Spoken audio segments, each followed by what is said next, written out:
I'd like to call the meeting to order and ask the city clerk to call the roll.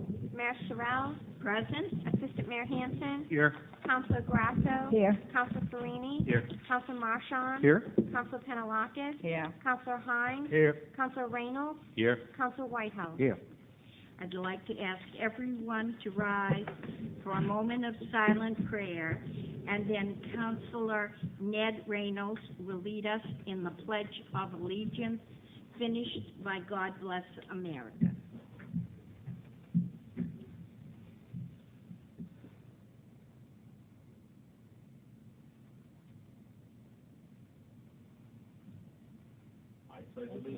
To the flag of the United States of America and to the republic for which it stands, one nation, under God, indivisible, with liberty and justice for all. God bless America.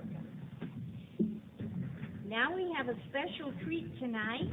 We have Wendell Purrington, and he is going to be singing the national anthem. Thank you very much for coming, Wendell. Oh, say, can you see by the dawn's early light what so proudly we hailed at the twilight's last gleaming, whose broad stripes and bright stars through the perilous fight o'er the ramparts we watched were so gallantly streaming, and the rocket's red glare, the bombs bursting in air, gave proof through the night that our flag was still there. Oh, say, does that star-spangled banner yet wave o'er the land of the free and the home of the brave?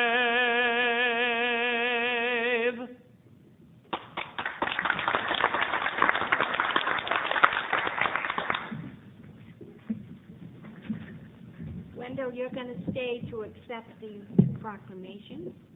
Okay. And then you're going to bring him back? Okay, for our photo op. All right, now we're down to proclamations. The first one is Music in Our School Month. And Alec Hanson, Assistant Hanson, did I give you the right one, Alec? You did, Madam Mayor. All right, he's going to read it for us.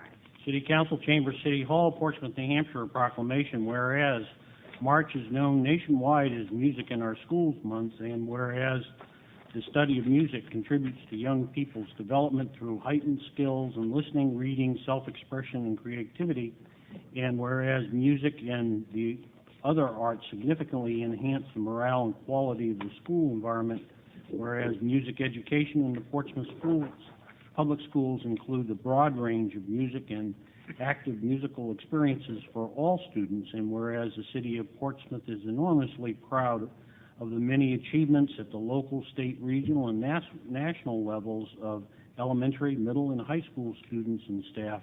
Now, therefore, I, Evelyn Sorrell, Mayor of the City of Portsmouth, on behalf of the members of the City Council and citizens of Portsmouth, do hereby proclaim the month of March 2004 as Music in Our School Month, focusing on the theme Connect with Music, and urge all citizens to support the purposes and practices of music education and encourage teachers, parents, students, and all citizens to participate and recognize the importance of music education programs in our schools. Given my hand and seal, the City of Portsmouth on this first day of March 2004, Evelyn Sorrell, Mayor of the City of Portsmouth.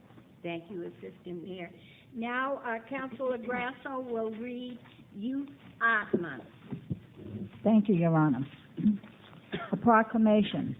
Whereas March is known nationwide as Youth Art Month, and whereas art education develops creativity, problem-solving, critical thinking, and evaluative skills. And whereas art education gives students a deeper understanding of multicultural values and beliefs, reinforcing and bringing to life what students learn in other subjects. And whereas art education in Portsmouth Public Schools includes a broad range of art experiences, and the arts significantly enhance the quality of the whole school environment. And whereas it is the objective of the Portsmouth Public Schools to educate all students by challenging them to become thinking, responsible, contributing citizens who continue to learn throughout their lives. Now, therefore, I, Evelyn Sorrell, Mayor of the City of Portsmouth, on behalf of the Portsmouth City Council, do hereby proclaim the month of March 2004 as Youth Art Month, and urge all citizens to support the purposes and practices of art education, and encourage teachers, parents, students, and all citizens to appreciate and recognize the importance of art education programs in our schools. Given with my hand and the seal of the City of Portsmouth on this first day of March 2004, Evelyn Sorrell, Mayor of Portsmouth. Thank you, Councilor Grasso. I'm going to ask Wendell to come forward and accept these. And then, Wendell, when you come back for the, oh, I'm sorry. Diane.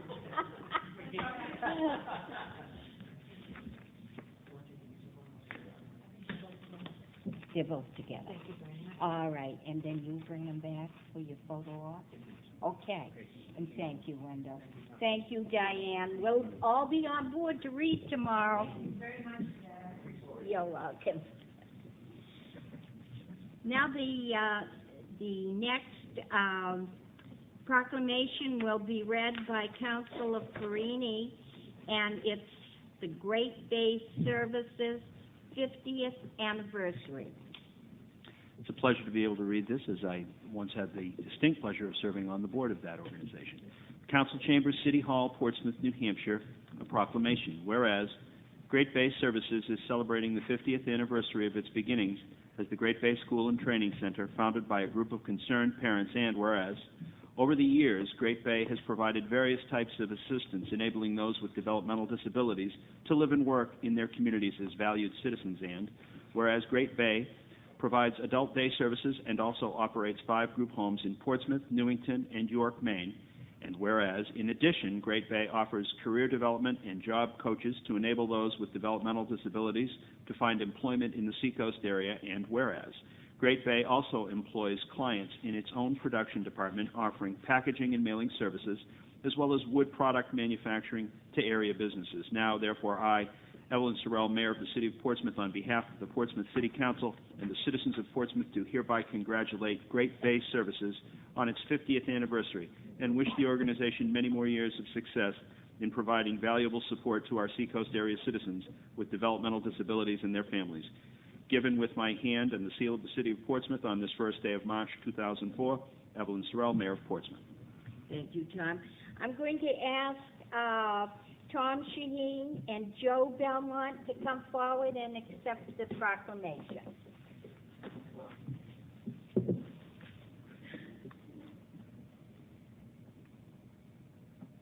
Hi there. You're welcome. And I think all of the councilors have been informed about your ribbon cutting. And so you should have a few of us there. Okay. Did you want to say any words at the podium?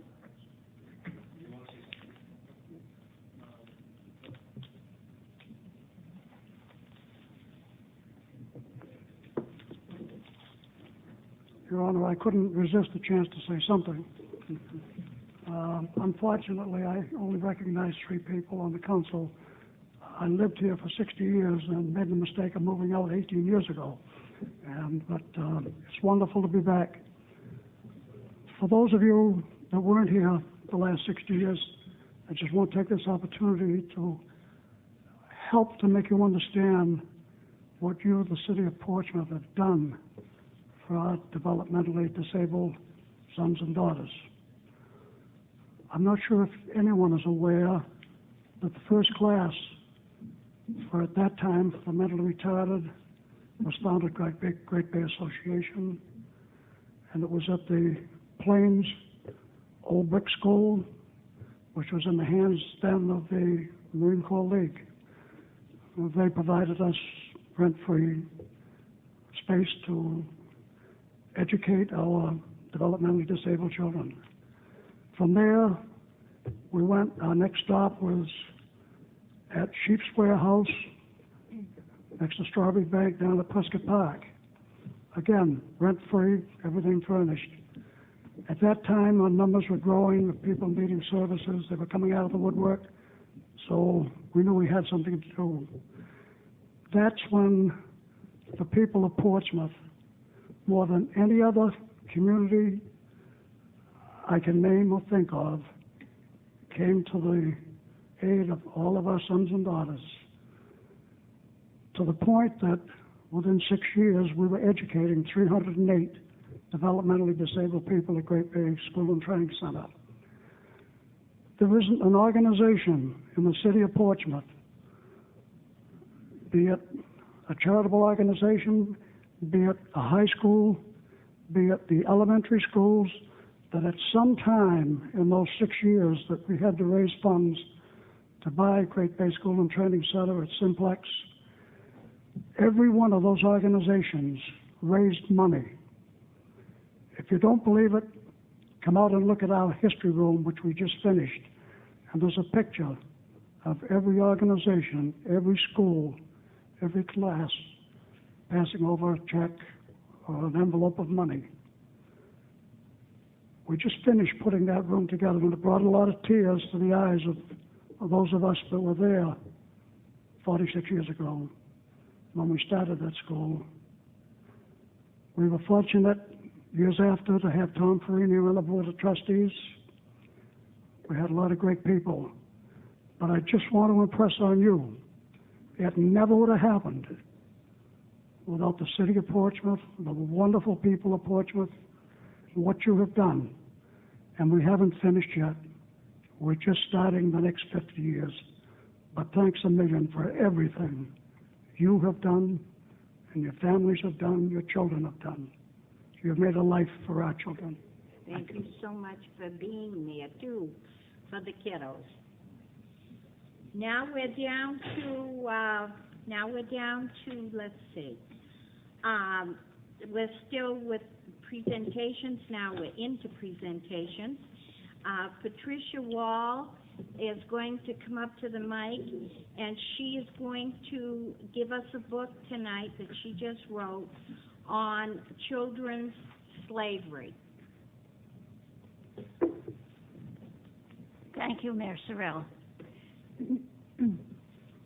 In honor of Black History Month, I would like to present to you and the city of Portsmouth a copy of the book Child Out of Place, A Story for New England, written by myself and illustrated by Debbie Ronquist. Based on thorough research and set in Portsmouth in 1806, this historical novel for children ages 10 and up sheds light on a lesser-known chapter in our local history, the era when Africans were held in slavery. It is our hope that Child Out of Place can prove a helpful resource to parents and teachers when discussing that painful era and its repercussions for today. Thank you. Thank you, Patricia. Come right up here, and that book will have a special place up in my office. You're quite welcome. Thank you very much. Oh, that's nice. All right, now we are down to a report back on the status of the recycling and solid waste program. I will pass this to John. Thank you, Your Honor. Back last year when the ordinance was amended for solid waste and we established a mandatory recycling program, Councilor Grasso asked that we do a review at the end of the first year of the actual program itself. What we have is a presentation that will be presented by our solid waste coordinator, Ms. Silka Sula from the Public Works Department, And Steve Parkinson, the Public Works Director, also is here in attendance and will be assisting in this presentation. Silka? Thank you, Madam Mayor, Councilors, City Manager. Thanks for the opportunity to once again be here and give you a review of the program and an update of the solid waste programs. Equally important to this review is a discussion outlining the challenges before the city for 2004 and 2005. So before we talk about the challenges before us, it would be good to review where we've been, what we've accomplished, the reasons programs are in place, and the costs associated with it.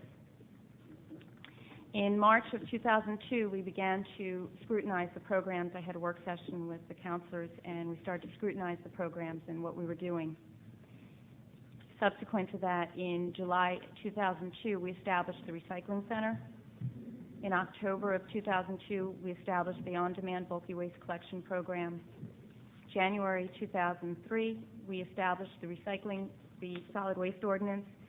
This streamlined it from 4 chapters into 1. More significantly, it established formally the Recycling Center, the On-Demand Bulky Waste Collection Program, mandatory recycling, and it formalized definitions and certain operational policies. In July 1 of 2003, we established mandatory recycling in the business district. With a little more than just an ordinance statement, we had to get a collection vehicle in place, crew to staff the collection program, that sort of thing, and get the word out, more importantly. Also not pointed up there is July 1 of 2003, we started to issue vehicle stickers for use of the Recycling Center. So the current system consists right now of a weekly curbside collection of rubbish. That would be for private residents, 3 trash barrels no greater than 50 pounds, and for businesses, 9 trash barrels no greater than 50 pounds each. We have a recycling program, curbside collection, which consists of paper, plastics, tin, aluminum, and not cardboard, curbside. Plastic, tin, aluminum, there we go. We collect yard waste weekly on the months of April to October. We have the Recycling Center drop-off service 4 days a week. That's Tuesday, Wednesday, Thursday, 8 to 3:30, and Saturdays, 8 to noon. Weekly on-demand curbside collection of bulky waste, which consists of first weeks we have furniture and miscellaneous items picked up. The second week of the month we pick up metal appliances. Third week of the month we pick up tires, TVs, and electronics. And then the fourth week of the month we collect wood.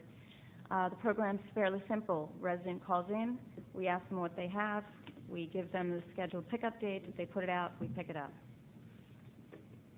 Household hazardous waste collection is twice a year. And so what does all of this cost? Public Works budget is $4 million. Within that is the solid waste budget. Half of that is dedicated to salary for the employees, and then the remaining half is divided between Public Works, the solid waste, and the building, roads, parks, grounds, that sort of thing. I'll offer it's $1 million, and I always say that's a lot of money to be throwing stuff out. So the comparison of the costs, when we were still doing the bulky waste pickup week twice a year, the falls and the spring, in fall 2001 it cost us $84,000, and in the spring of 2002 it cost us $86,000. In October 2002, we went to the on-demand. In order to compare apples to apples, what each of these 2 collection weeks represent is 6 months' worth of bulky waste. So a snapshot of what 6 months cost us after, when we started to go to the on-demand, is $58,000. Substantial savings, it's about $29,000. And we incurred these savings from cost avoidance of overtime, rental of resources, cheaper disposal, managing some of the programs in-house, such as free-on reclamation. The savings don't stop there. With the result of the mandatory recycling, we diverted an additional 240 tons from the landfill, which culminates to savings or cost avoidance of $17,000. So overall, how are we doing? Well, there's our 2002 and our 2003 volumes. Our volume has increased as far as trash disposal, which, by the way, a lot of industry publications in the trash side always say that's a sign of economy improving. Regardless, that means we have to handle more trash. The thing that this doesn't depict is that we actually saved money. Despite that we were managing more trash, we had certain cost avoidances. We've doubled our volume of wood, but that doesn't mean we've doubled the volume of waste. It means that we've diverted more wood to a disposal outlet that recycles it at half the cost and half the hauling fee of what we have to do at the landfill. We also reduced bulky waste by 120 tons, and we reduced rubbish by 123 tons. Contributing to that diversion rate, savings, and success of the solid waste program is our recycling center. The recycling center is for residents only. It's a result of answers to the demands of taxpayers, and it allows the public works to manage materials more efficiently. In 2003, we moved 700 tons of waste material through the recycling center.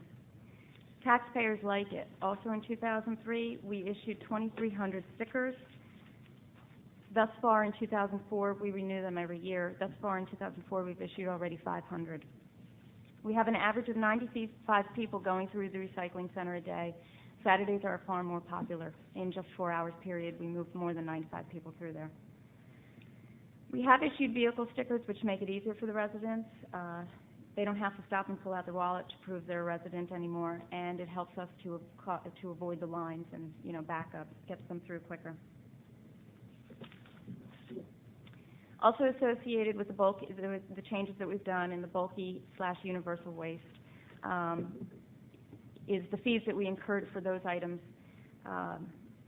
that require extra handling and disposal because the environmental regulations deem them as hazardous and require extra handling. We charge a fee of $8 for electronics, $10 for the air conditioners and refrigerators, and $5 for the tires. Overall, the city collected 450 electronics since the time that we implemented fees, 200 air conditioners and/or refrigerators, and 125 tires. Yard waste. There is a fee for yard waste contractors, landscapers, the private workers out there. We charge a fee of $10 per pickup truck, $11 per one-ton truck, and $12 for tree chippers or box truck. About 350 loads were collected fees on since the inception of the fees. Landfill contract. It's important that the council knows. It's a while off, but still. Expires June 2005, and the critical thing to know about it is just that we are looking into all our options in order to create the best program that meets the needs at a cost savings to the city.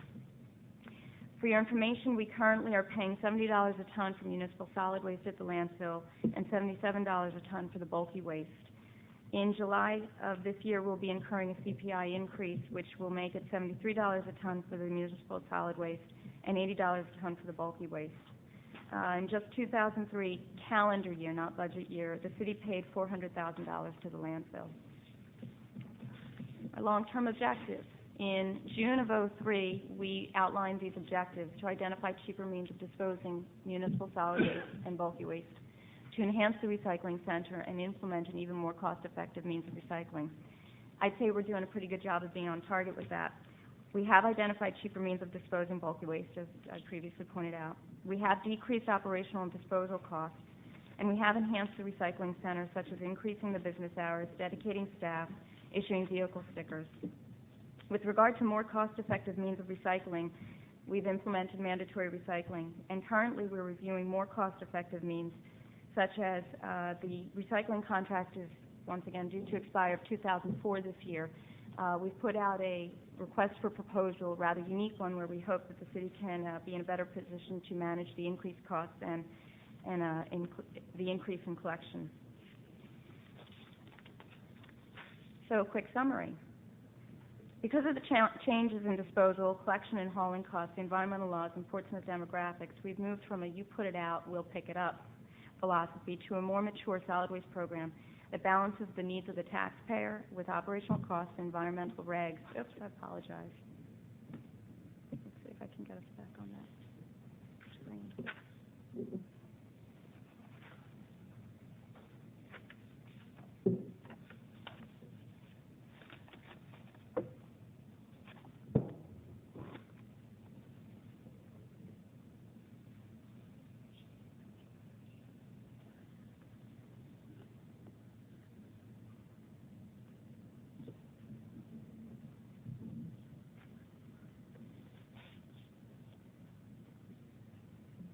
Silka, the last slide is pretty simple. There's Yeah. $73,000 worth of savings. Yeah, no, I think we can- apologize. I just thought you guys could see it.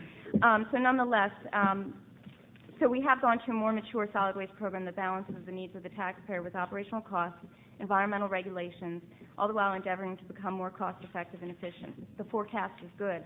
The city continues toward the established objectives with enhanced taxpayer services, improved operational efficiencies, and cost savings. In calendar year 2003, the city realized a total savings of $73,000. Any questions? Any questions of the council? Yes, Councilor Whitehouse. Yes, Suki. Getting back to our landfill contract, which expires June of 2005, what are our options? Where else can we go? Or what can we do? I have been researching that. I will offer they are just options right now under review. There is a waste-to-energy plant down in Massachusetts. There's a facility also up in Biddeford, Maine. There is a potential landfill up in Berlin. A lot of these options balance out hauling costs, disposal fee, and the most important thing is I think Portsmouth needs to look into ways of economizing on these hauling options. But there are options out there. Thank you. Ned? Just a small question. With the weekly on-demand bulky waste, you mentioned people call, and then you schedule it, and then it gets picked up at their house on the curb. Do people pay for that? Do people pay then for the bulky items, like the $8 for electronics? So they pay whether or not... No, I was waiting for you to finish the question.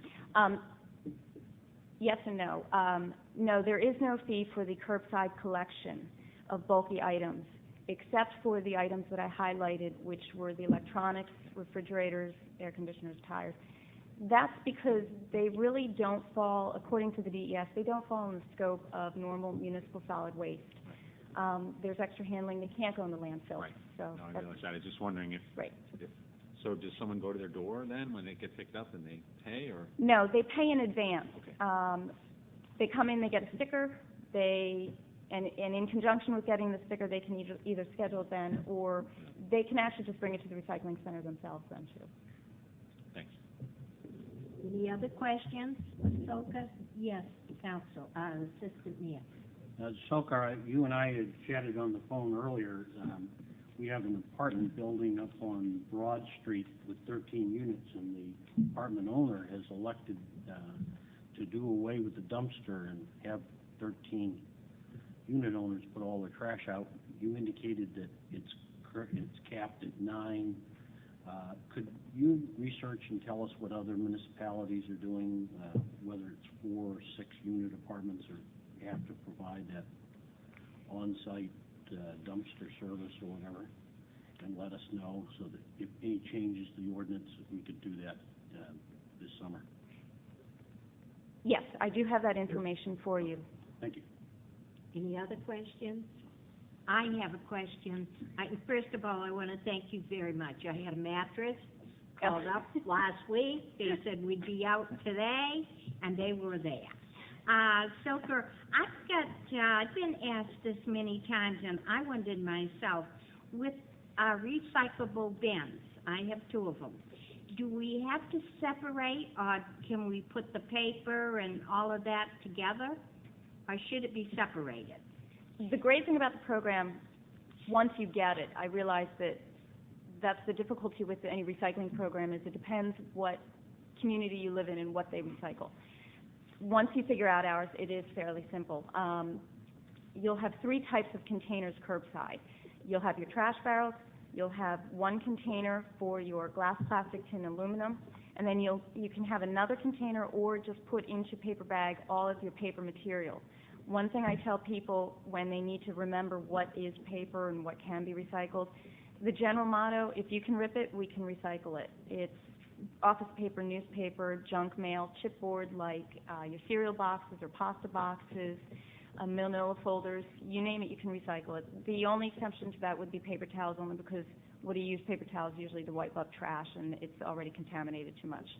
But if people are recycling, and I've heard this out on the street when I educate them, they always say, well, what trash am I going to have left? And I said, that's the point. So technically 3 containers curbside for you. Okay. And the other thing is, I keep getting calls on this, cardboard boxes. What do we do?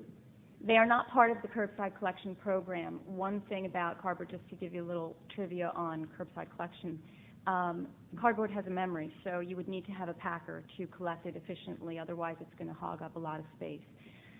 Therefore, it is a hot item on the recycling market, and I encourage everybody to bring that to the recycling center because it can be recycled, and it's a huge volume that can be diverted from the waste stream. Very good.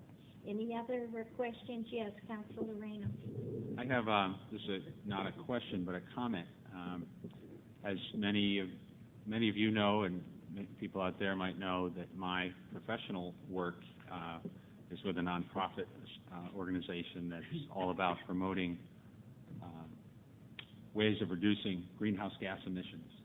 That also, and the only reason we even think we can be successful doing that, promoting that stuff to businesses and municipalities and colleges and universities, is because there are many different things that can be done that reduce greenhouse gas emissions while also saving money. And this is one of them. And so, although Soka only talked about the financial savings that the city is accruing by diverting solid waste from the landfill and recycling it, we're also reducing our greenhouse gas emissions and doing the right thing by the environment. So I just wanted to point that out and congratulate you, and congratulate you. Thank you, Nick.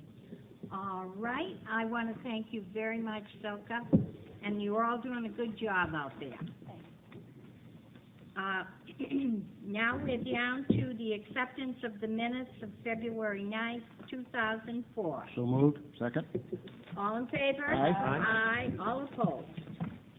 The public comment session, 3 minutes. We have just one speaker. When the city attorney holds up the thank you sign, I'm going to ask that you sit down, but I will tell it's Henry Bryant, and he wants to talk about the Hooley Way subdivision, and I will tell you that there is a letter on tonight for that exact same thing. So we'll be voting on it a little later on under presentation. But you're more than welcome to come up and speak 3 minutes.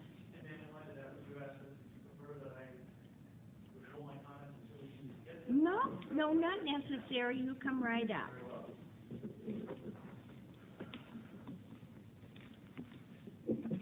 Ladies and gentlemen, thank you very much. My name is Henry Brandt. I reside at 37 Hooley Way here in Portsmouth. I'm also the developer of the Hooley Way subdivision. For those of you who may not recall, the Hooley Way subdivision is a small 7-lot subdivision that went through the approval process here in town back in 2001. It was built in the fall 2001, spring 2002 construction period, and was subsequently accepted by the city later that same year. That acceptance is contingent on a couple of items which have yet to be completed, namely the final topping of asphalt, which we've put off until all the homes are completed, so we can ensure that there's no heavy traffic over it, and the installation of a couple of street lights, also something that can be damaged by big trucks coming back and forth. We have a bond in place, and as soon as those are completed, we will go ahead and take care of that. I'm sorry our engineer couldn't be here tonight. We were just appraised of this letter late last week, and on Friday he called me about it. Unfortunately, another obligation tonight, so he couldn't be here. The city's asked us to respond by the 8th of March, and I assure you we will. If you don't recall this going through, it was somewhat of a contested project. Some of the abutters were not pleased at this going through, and although it did receive the city's approval, there were a couple of abutters, namely in one that was very unhappy about this. Throughout the construction process, they took every opportunity they could to try to file complaints with the city during it. However, as it was inspected by both the city's agents and as well as its paid outside consultants, we were never cited for any violations or failure to comply with the plans. Unfortunately, this letter appears to be another complaint in that same vein, and this time it's been brought to your attention. You've been apprised that apparently the abutter feels that there is a drainage issue on that premises. The area which they're complaining about being wet is in fact a jurisdictional wetland. It has been wet ever since we began this project. So I don't, it's a little bit lost on me as to why we're complaining about a wetland being wet, but that is the case of fact. Some photographs have been provided to you to try to emphasize the fact that there is a wet area. They depict a large area of ice. I have some additional photographs for you that show you that area of ice, and it is in fact a large area of ice that's on it. And the reason it is because the culvert, which is on their property, they had a wetlands fill when that property was built, is frozen shut, as they indicate in their own letter. No water can pass through it. Consequently, water is backing up. It's backing up on their property, it's backing up on my property, and it's frozen, and that's the way it's depicted on there. Additionally, it appears that they have either no maintenance program or a very poorly executed one. There's large dead animals inside the culvert and so forth that are partially obscuring it, all of which is making drainage virtually impossible on this premises. So I'm more than happy to cooperate fully with the city, look forward to it, and I hope that you act accordingly. Thank you. Would you like these photographs? Yes, if you'd like to leave it. Thank you, Mr. Bryant. You're quite welcome. Madam Mayor, Yes, at this time, could we suspend the rules and take up under the city manager number 1 and 2? certainly may. Second. All in favor? Aye. Aye. All opposed? If I might, Your Honor, the first item under my items that require action is request for approval of the 5-year agreement between the Portsmouth Professional Firefighters Officers Association as a result of our non-meeting with council. I'm requesting that the City Council act on the proposed 5-year agreement with the Portsmouth Professional Firefighters Association. Your Honor. Discussion? Councilor Whitehouse? No motion yet. Oh, we didn't get I'll a make the motion. motion. Sorry about that. Tom? I'll recommend that the City Council approve the 5-year agreement commencing July 1, 2003 through June 30, 2008 with the Portsmouth Professional Fire Officers Association. Thank you. Second. Yes, Councilor Whitehouse. No, I have Oh, not. you didn't have anything to say. Anybody want to speak on this? All in favor? Aye. Aye. All opposed? Thank you, Your Honor. The next item deals with the request for approval of the 5-year agreement with the International Association of Firefighters, Local 1313. And again, subsequent to the non-meeting with council, I'm requesting the City Council act on the proposed 5-year agreement with the Portsmouth Firefighters. Madam Mayor? Yes, did I get a second? I need a motion. Oh, I'm sorry, I'm not with it tonight. Yes, go ahead, Laura. I would recommend that the city council approve the 5-year agreement commencing July 1st, 2003 through June 30th, 2008 with the Portsmouth firefighters. Second. Discussion? All in favor? Aye. Aye. All opposed? Very good. You're done. You can go home now. Okay, now we are down to the public hearing. Notice hereby given ordinance amending Chapter 10, Article 1, Section 10-102, parentheses A, dash, definitions, and Article 9, Section 10-903, parentheses B, illumination and motion of signs. John, I'll pass this to you, or Alan. No, what I would do, Your Honor, is I'd ask the city attorney just to give a brief reason why this ordinance is before us and what it actually does. Very good. If adopted, what this ordinance would actually accomplish is it would eliminate a provision in our zoning ordinance that allows flashing time and temperature signs. And the reason why that has become necessary is that our ordinance also currently does not allow flashing signs or signs with motion of any kind.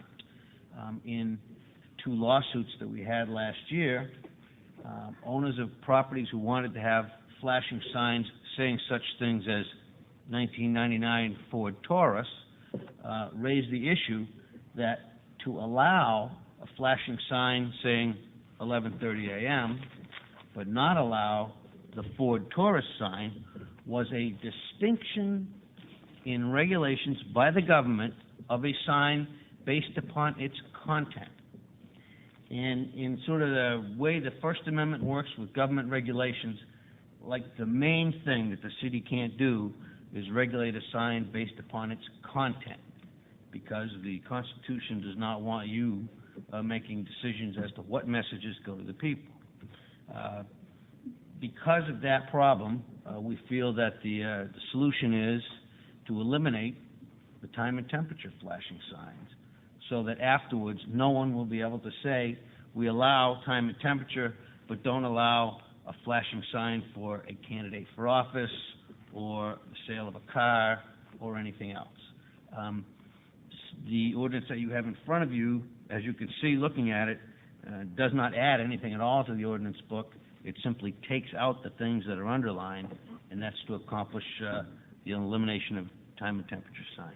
The one thing is that all those time and temperature signs would be grandfathered. Those that exist today would be grandfathered until they're removed. Correct. Very good, thank you, Bob.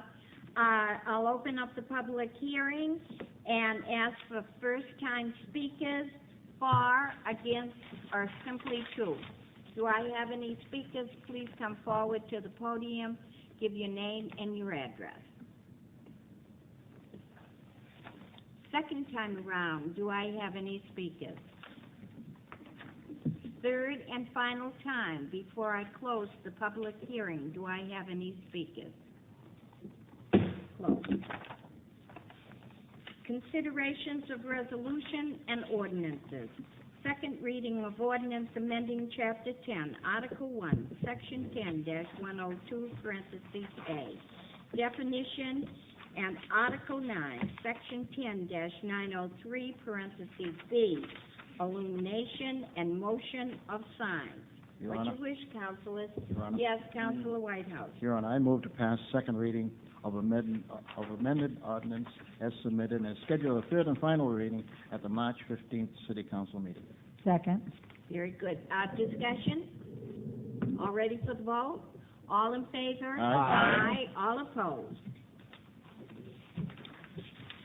Now we're down to presentations and considerations of written communications and petitions.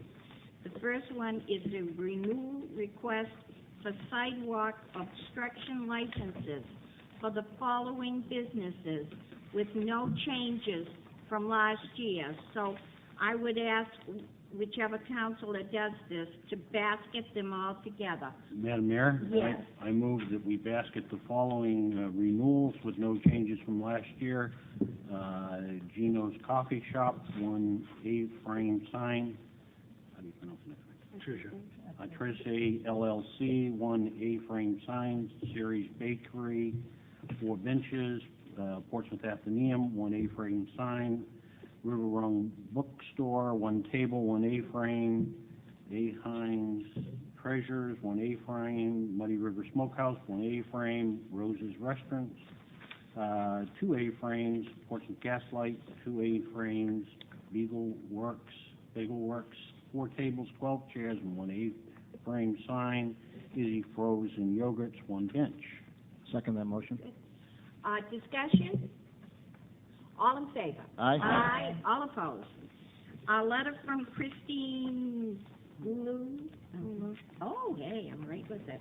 The Children's Museum of Portsmouth requesting permission to hold the annual 5K road race on Saturday, May 1st, 2004. Councilor Perini, I'm going to ask you to make the motion. I'd move that the City Council commend this to the City Manager with power. Second. Discussion? All in favor? Aye. Aye. All opposed?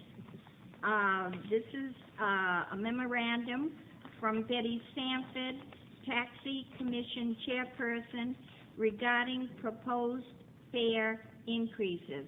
Now, I will pass this to Councilor Whitehouse because he is the chairperson of the committee. Your Honor, I'm not the chairperson, but I do serve on the committee representing the city council. So, Your Honor, I think it's pretty explanatory what the city manager has stated. So therefore, I'll put a motion on the floor. I move that this matter be brought back to the city council for the first reading on the March 15th city council agenda. Do I get a second? Second. Discussion? Your Honor. Yes, Councilor Grasso. Council Whitehouse, how long has it been since the rates have been It's been changed? since 1995, about, when the ordinance went into effect. 1995? And as the city manager has mentioned in his memo, the cost of gas, the cost of repairs and upkeep of your vehicle, the insurance, and we're still having trouble attracting drivers for these four taxi firm companies. Would This you- might be an incentive to bring the drivers forward. Would you explain what the increase is so the people will know? Well, it'll be brought up at the public hearing, so this ordinance will be brought back to us, and we'll have a public hearing on March 15th. But it's only a 5-cent increase, and it only goes from 20 cents to 25 cents per eighth of a mile. So, but it'll be brought up at the public hearing on March 15th. I believe that March 15th would be the first reading. Yes, first reading, then the public hearing will be followed. 29. Okay. Steve Marchand, and then Councilor Pandalakis. Thank you, Mayor. Talked to a few different cities, many of them comparable in size to Portsmouth, to get a feel for where we stood in terms of these rates relative to other communities. And probably the best example was Keene, not a very different population. In some ways, they don't have a major airport like, say, a Manchester, where there's a whole different dynamic. And they were virtually identical. In fact, they were a little less expensive when it was the same rate, but it would come more frequently in terms of the mileage than what we're proposing, much less than what we have today. And talking to a few others today in Manchester and Nashua, asking them, what do you think of this? How does this measure up to your communities? Generally, they said this is right in line for the same reasons that Harold said, gasoline, insurance costs, that sort of thing. So it certainly seems in line with what other communities around the state are doing. And hopefully that's something in the public hearing people will agree with. Councilor Pandalakis? No, I'm all set. You're all set? Thank you. Any other questions before we take the vote? All in favor? Aye. Aye. All opposed? Now we're down to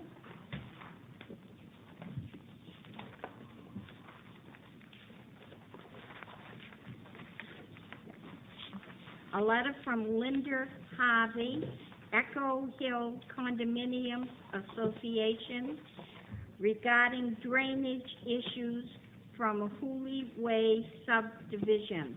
Would somebody just like to read her letter, just in part? Not the full letter, but to give the people out there, yes. I can do that if you want me to. Okay. And then I can speak to the issue. All right, directly, too. very good. Okay, this is to the City of Portsmouth, negative impact of Hooley Way subdivision on Echo Hill condominiums, to whom it may concern. When the Hooley Way subdivision was initially going through the various boards, committees, and commissions in 1999, one of the major concerns of the abutters was the wetlands and the water runoff impact. Altus Engineering assured us that their runoff plan for the subdivision would be such that there would be virtually no impact on the abutters. There are, however, a number of things that I have noticed over the ensuing years concerning our property. Prior to the development, the water that came into Echo Hill's drainage culvert was a small stream that came from the right side of the wetland. If there was a dry summer, there was no stream at all. Each year since the development started, the width of the stream has gotten wider and wider. See the first two enclosed photographs taken in June and August 2002, respectively.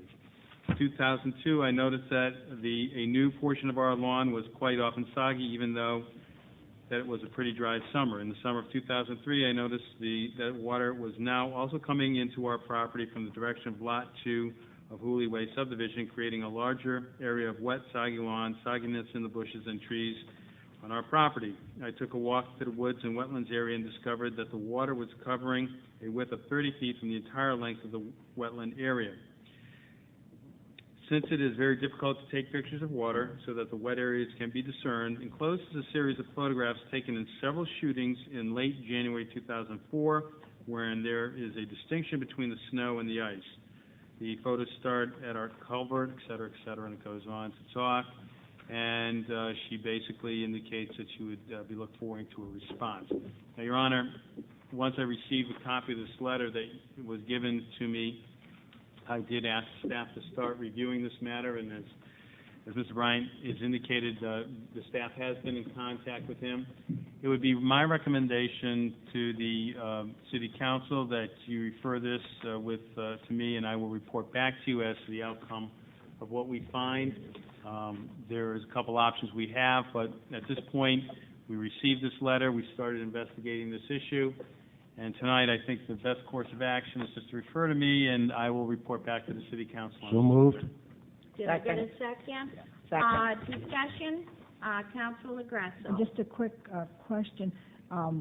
Hooley Way, are the roads there city streets? They are conditionally accepted at this time, I believe, Bob. Is that correct? So they haven't been fully accepted. But they will be. Well, it's typical to what we do so that those that live on those streets have the benefit of refuse collection and plowing, but they have not been accepted formally by the city. Thank you. Any other, yes, Councilor Whitehouse? Yes, John, I hope we review this immediately while the ice and snow and possibly the backed up culvert is causing some problems. I hope we do that. Well, as I indicated, Councilor, we've already been out there. Yeah, okay. Very good. We all ready for the vote? All in favor? Aye. Aye. All opposed. We're down to a letter from Draker Overton, Portsmouth Percussion Dance Festival, requesting permission to close off Pleasant Street between Market Square and Porter Street for street performances on Friday, June 25th, 2004, from 7 p.m. to 8 p.m. What is your wish, councilors? Madam Mayor, Yes, Councilor move to the Pendergast. city manager with power. Second. Discussion? I just like John to give us a note afterwards of whether they do this or not, letting us know whether you allow it or not. Oh, okay, sure. Okay? Okay. Councilor Whitehouse? If they block off from Porter Street to Market Square, the 12 or 14 cars parked from State Street to Porter Street on Pleasant Street, they'll have to exit out Porter Street. You know what I mean? If cars are there parked and they block off from Porter Street to Market Square, that's what they're asking for their dance recital. The cars that are already on Pleasant Street between Porter and State, which are 12 or 14 spaces, how will they get out if they want to get out during that 1 hour?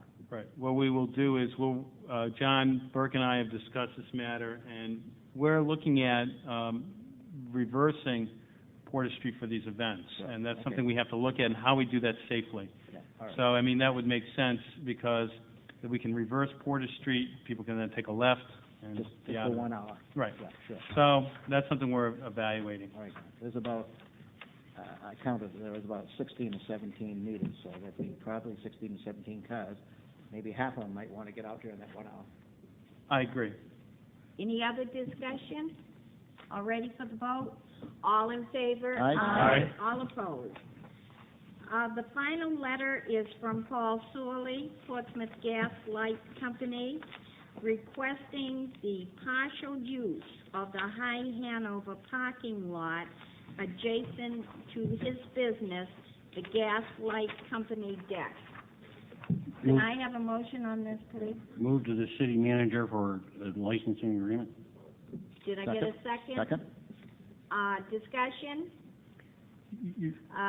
Councilor Pandelakis? Yes, are these dates, will these dates be confirmed that the 8 parking spaces will be back by June 1st? Well, Your Honor, if I might Yes, respond. Two things. I know I've discussed this with a couple council members, including Councilor Marchand. I know there was concern about that. And one thing about a license agreement that if you give me authority to enter into, what I will do is I'll build penalties into the licensing agreement if they're not completed by June 1st. So, for example, if they're not completed, the penalties will be such that it will incentivize them to be completed by June 1st. The reality of life is that if they have construction equipment there and they're going to be a week late, I don't know how I'm going to get them out of there at that time. But if I have a license agreement and everybody understands from day one that if they're not done by June 1st or whenever the date is, that they will have a higher cost associated, typically that will incentivize them to get out of there. That's why I think a license agreement would be good. And if I might, Your Honor, just to conclude, we're starting to see more and more of this, so I thought it was prudent to bring it to the City Council because it is a parking lot. If it was on City Street, we technically could go without City Council approval, but even when there are large, lengthy proposals, I'm going to bring them to the City Council because I know exactly what Councilor Pantelakis is alluding to. There have been a couple projects in the city with no fault of their own. They get into the project, they find they have a structural problem, and the project goes another month. So I think a license agreement will help alleviate that situation. Okay. Thank you. Councilor Reynolds? John, the letter does say that already that all spots will be paid for during the time frame they're occupied, right? So the Gaslight will pay for the use of the space anyway to begin with. What's the rate that they pay? Do they essentially pay lost revenue? It's about $13 a day. They get a meter bag. We provide a meter so XYZ company has a small construction job in front of on State Street. They get a meter bag. It's $13 a day. So that's a small. Well, if there's 8 meters, if there's 8 or 10 meters, it could be substantial times the number of days they're here. The other thing we want to do, though, is that there are other businesses there, so we're going to want to build into the license agreement that we have certain controls, so that if other businesses have concerns, we're going to be able to deal with that issue. That's why I think a license agreement is probably more important than just having a typical meter bag in front of a business. Tom? In what fashion, and I don't need this to be unduly specific, but in what fashion are the fines going to ramp up once you get past June 1st? I wouldn't consider them fines. Rather. Escalation in fees? Yes. I don't know. I'll have to discuss that with the city attorney, and we'll come up. We will provide you with a copy of the license agreement that we come up with. Free pizzas for all residents in Portsmouth or something. I have just a quick question, John. License Does Paul Schooley still put his wood in there for his pizza oven? That has been moved. That wood that was on city property has been moved. It has been moved, okay. Any other questions? All in favor? Aye. Aye. All opposed? Now we're down to the city manager, and the city manager has 4 items that require action, and we've already taken care of 2 of them. Now that's in your court, John. Thank you, Your Honor. The third item is a report back regarding the parking impact fee ordinance. And that was as requested by Councilor Grasso to give an update on the intermodal parking credit program. And I guess, Your Honor, it is a rather voluminous report back. My recommendation as a result of this right now, to just summarize, the city does charge $500 per space in the central business district for any unmet parking need, depending on under a formula that has been devised back in 1997 by the staff and approved by the City Council. To date, we've collected about $220,000 on those spaces, and about $70,000 has been expended for various parking-related projects as required by the state statute. We have provided satellite parking with the Masonic Temple, with other properties to ease some of the parking in the downtown. We have provided you a list of areas that we have done expenses, some parking meters that we've purchased. We've also paid for the parking validation stamps for the downtown businesses as a result of their inquiry to have a downtown validation program. And we have been able to expend about $70,000.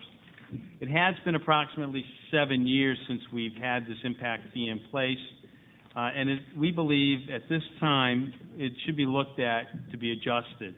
We did not provide the City Council with a recommendation. We thought that it would be useful to have the Economic Development Commission work directly with the staff, do some of the groundwork, and come back with a recommendation. Given that a parking space in a garage can cost anywhere from $15,000 to $20,000, we thought that it's something that we need to look at. And the EDC has had a tremendous amount of experience in the parking issues, and they are well versed. And I think that would be probably the best place to send it, and then we can bring it back either through a work session with the City Council with a recommendation from the EDC. Your Honor, if I may, I'd like to move then that the City Council refer this matter to the Economic Development Commission for their input with a report back on a potential increase in the parking fee. Do I get a second? Second. Discussion. Councilor Whitehouse. Then talk. May I address a question to our city manager? Certainly may. John, I just hope we can have this on the agenda for your March 5th, which is Friday's meeting. I feel personally that we should move on this as fast as possible. I know the agenda is out, but maybe you could bring it up under miscellaneous. That's probably something, but I didn't want to be presumptuous to assume that the council would have done what I recommended. You are? Well, thank you. I'm sorry, Councilor Farini. Councilor Whitehouse, Quiet down there, he Tom. espoused my concerns. I'm most happy with his offering, and certainly I don't think the city manager would ever be presumptuous in a situation like this, but it would be nice to get it back to the council from the EDC as soon as we can. Okay, thank you. All right, very good. Any other questions before the vote? All in favor? Aye. Aye. All opposed?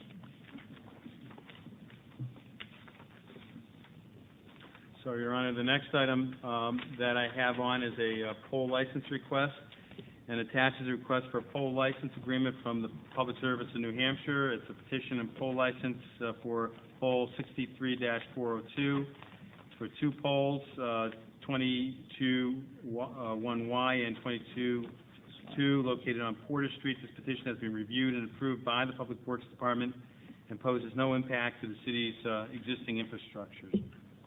Moved to the city manager with power. Second? Discussion? All in favor? Aye. Aye. All opposed? Abstain. What? Record one abstention. No, sorry. Your Honor, that's all I have under my action items. If there are any questions for the City Council to me, I'd be more than happy to try to answer them. Any questions, John? Looks like you're doing a good job, John. So we're down to the mayor now, and I have appointments and resignations, and I have a resignation from Christopher M. Rogers on the BOA. Chris has been kind of sick for the last year, so he's missed a lot of meetings, so he felt it was best if he stepped down. And so can I have a motion Your Honor. to accept? Yes, Councilor Whitehouse. Yes, I move the accepting of the resignation with regret. Second. Very good. And I will send him a nice letter. Very good. Thank you. All in favor? Aye. Aye. All opposed. The next one is a consideration for traffic and safety, Jonathan Bailey. And that's just a consideration, and I will speak to the new people again, that if you have any concerns about any application that I bring forward under the consideration part, please get to me before I can come back with the final. The next one is Portsmouth Housing Authority consideration, Anita M. Freeman.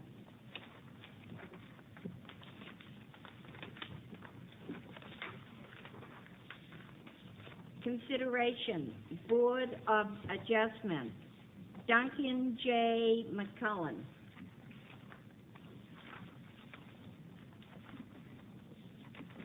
Now we're down to the establishment of a sister city in Ghana, Africa.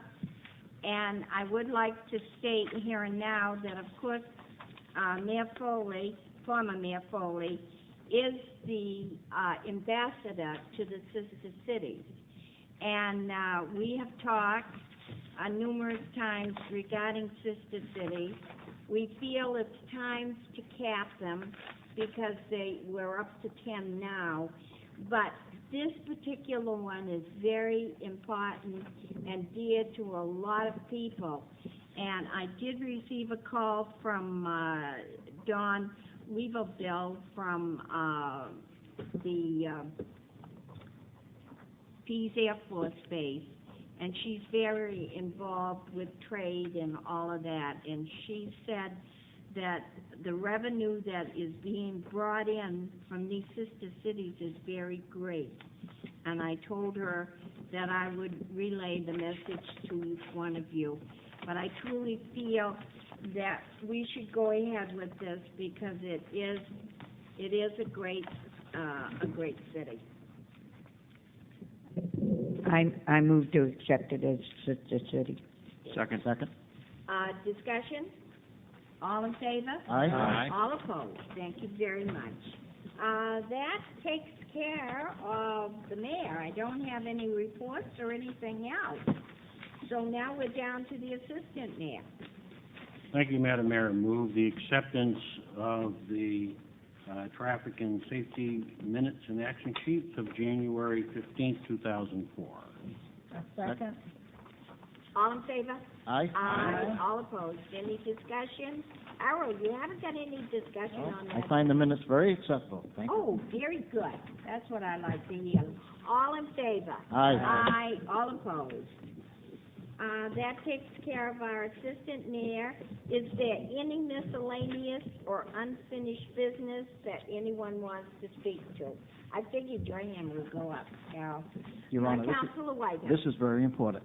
I'd like to see the council support me on asking the city manager and the mayor to come back at our next meeting, something to show our support for the Portsmouth Naval Shipyard, which might be on the BRAC Closure Commission's list. And I think a policy or a proclamation early would show our concern and have some clout later on.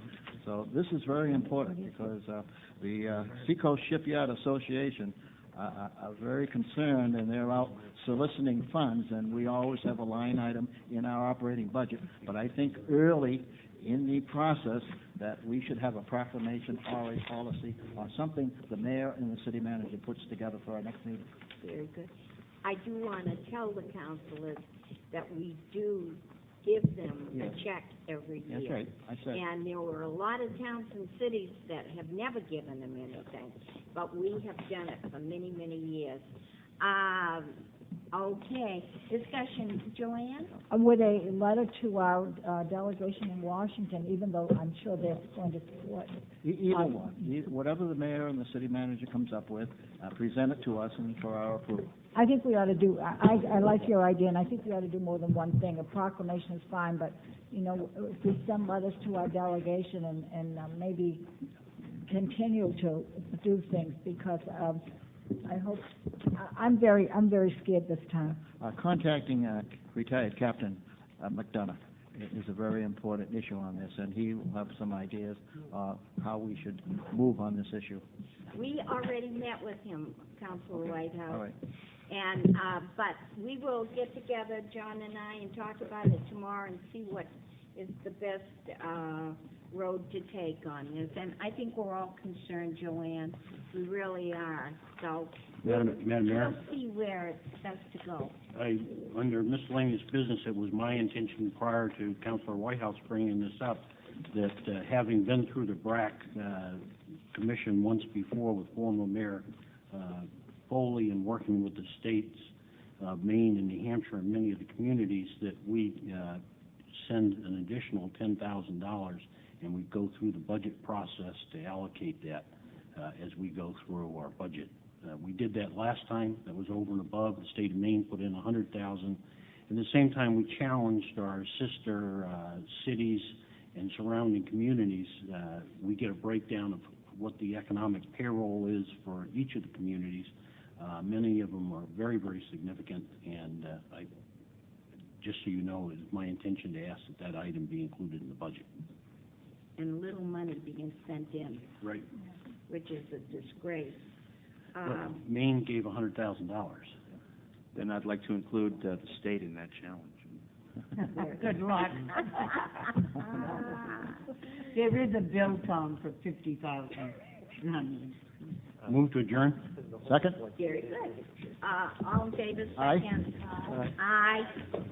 Thank you all very much. Our next meeting will be March 15th, and don't forget your March 8th meeting, non-meeting with the chief. Oh, and don't forget on the 15th, Student Government Day, so we'll be having all of the groups with us. The ones that sit with us. Okay, sure.